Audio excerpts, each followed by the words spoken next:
I want to talk about in depth the structure of belief systems. And we don't. Because it makes the belief more resistance prone. Well, let me ask you this then. Are beliefs the root that kind of colors our life experience? A belief is a thought that you keep thinking. So it's a habit of thought. And Right. for that reason, it certainly does affect your experience because you can't create outside of your beliefs. If you believe in your unworthiness, you cannot get in the vortex. No one can believe in their unworthiness and get in the vortex. Isn't that interesting? Isn't that interesting in light of the conversation we just had? I want to believe what Christ said about me. But as long as I revere him as holy or enlightened, and in the comparative way I see myself not there, then I use something inside the vortex and its comparison of me to hold me outside the vortex. Go figure. Another flawed premise, you see. So where are our habitual thoughts coming from? They're coming from somewhere. They are not coming from anywhere. What happens is every thought that has ever been thought still exists. Okay. That's like saying, turning your radio on and hearing a song and saying, where is that song coming from? And your friend who knows about radios would say, well, this tuner's tuned to that. And you say, no, where is it coming from? And your friend would say, well, there's a transmitter that is transmitting it, and this tuner's on the same signal, and so there's a connection. And you say, yeah, that's what I mean. Where is it coming from? Where did the stream of thought come from? And we say, a belief is just a thought that you keep thinking, that you keep thinking, that you keep thinking, that you keep thinking, that you keep thinking, that you keep thinking, that you keep thinking. We could go on. That you keep thinking. So just don't keep thinking it. Or pay attention to how it feels and think it into a better feeling place, you see. Sure. So that's why we were playing with you a bit, but stubborn about not making beliefs structures, because they're not. It's just an activated thought in the moment. See, right here and now is where all of your power is. And it's the power of aligning with who you are or not. In other words, that's the power to align or not, to allow, to resist. So if you are deliberately focusing, like our friend does with his camera for beautiful things, if you're deliberately focusing with the intention of alignment, you have so much more flexibility. Where if you're sorting out thoughts, the thought will hold you in disconnection. So where do the beliefs come from that keep me chronically out of my vortex? Is that a good question? Yes. Where do the beliefs come from that hold me out of the vortex? CNN? Fox News? MSNBC? ABC? NBC? CBS? So would this analogy be correct then? Like the initial idea that we think is similar to a seed, and as we continue to think that thought or thoughts like it, we continue to nurture and water that seed. Yes, but out of every thought that has ever been thought, do you know that when you think, here it is, when you think a thought of enormous lack, you launch an equivalent thought of enormous abundance. In other words, and so every thought that you think has a counter thought to it, and Source always embraces the positive counter thought. So now let's come back to the basis of your question. We really like this unfolding here. Me too. So what we just said to you is you are carving out expansion. And we've been saying all day to you that Source is expanding because of that. So now ask your question about this thought.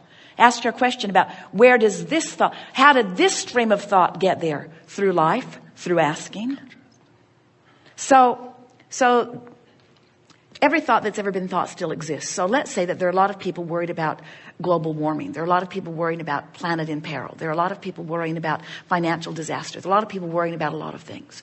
And every time they worry, they offer a thought about it. And that thought is alive. That thought, first you think the thought and then the thought thinks, because it's just vibration, you see. So now law of attraction is causing a coalescing of those thoughts. And so now there are rivers and streams of worrisome thoughts, just like there's this vortex of well-being and this vortex of expansion and this vortex of who you really are. There's these rivers and streams. There's these thoughts of unwanted things. So did you just think all that up just now? No. But if you are not in this moment, somehow by virtue of something that you're giving your attention to, if you haven't activated within yourself something that matches some of that, then you don't have access to any of that. But when you do activate something within yourself, then you have access to that. And that's why sometimes it feels like the thought or the belief is pulsing bigger in you in a moment than it really deserves. People will say, it feels like the thoughts are thinking me.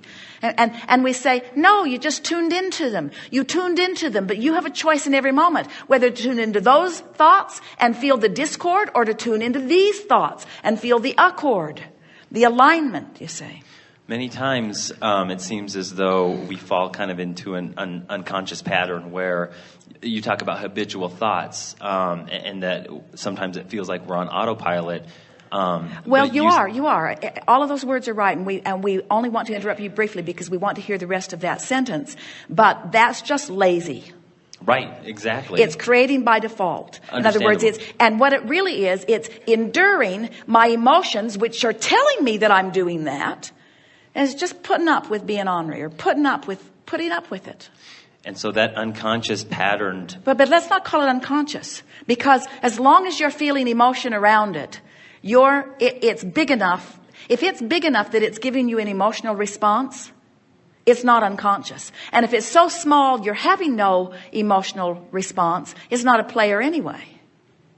Is it possible to be unaware of the emotions that those thoughts are creating? It is. It's possible to become so accustomed to feeling like that you don't even realize that something's wrong. But what happens is, you were born knowing this zest for life, and you've missed it ever since you lost that.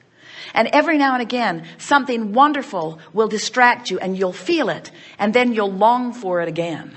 In other words, that's why with each person that sat in the hot seat, as we were feeling for resonance of inside the vortex, you witnessed how sort of hard it was for them at first. But once they felt it, you knew they felt it. And once you actively, consciously feel your alignment with Source, now it's more approachable. It is more active within you. So now it's easier for you to find it. That's really why we teach meditation. It's easier to teach you to have no thought than to have pure positive thought on just about every subject. So if we can coach you into quieting your mind by getting you to focus on your breathing, or listening to a faucet, or listening to a dripping faucet, or watching the flickering of flame, something that requires a little thought but not much. If we can get you to distract yourself by focusing upon something like that, so that you release the thought that holds the resistance, your vibration will raise, and you'll feel the feeling of well-being, of connection.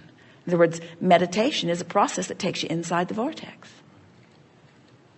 So and once that happens, then you're less likely to be unaware of the next negative emotion.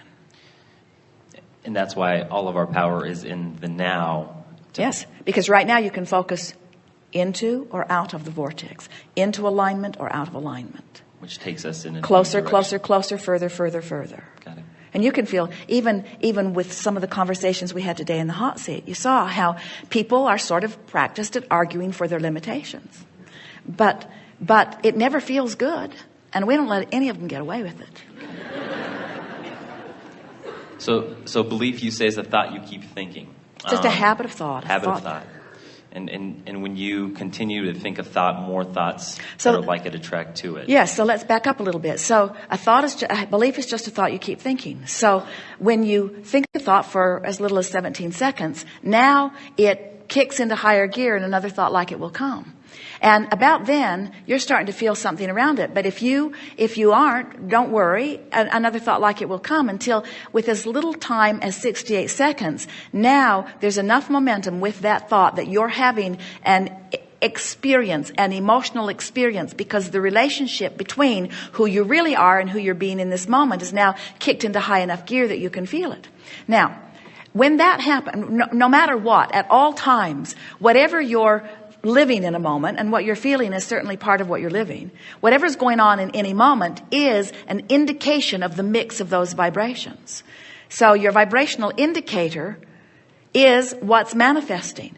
So can you feel how your vibrational indicator at first is an emotion, maybe a slight feeling of uneasiness, but you don't notice it, as you say. You wanted to call it unconscious. We don't, but unawareness. People say it came out of the blue, and we say, no, it came out of the oblivious.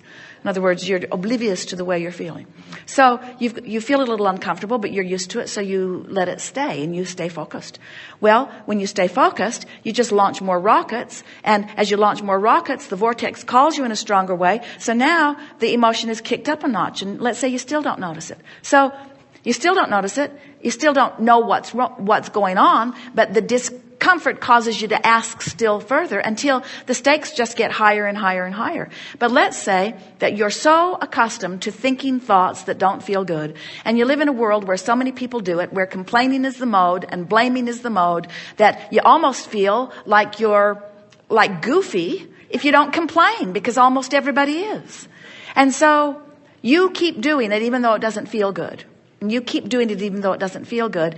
And now manifestations are coming on pretty strong that show you that you're out of sync. And one of the first, many of them come, but one of the first ones that gets most people's attentions is their body begins to break down in some way as nothing more than an indicator of discord, you see.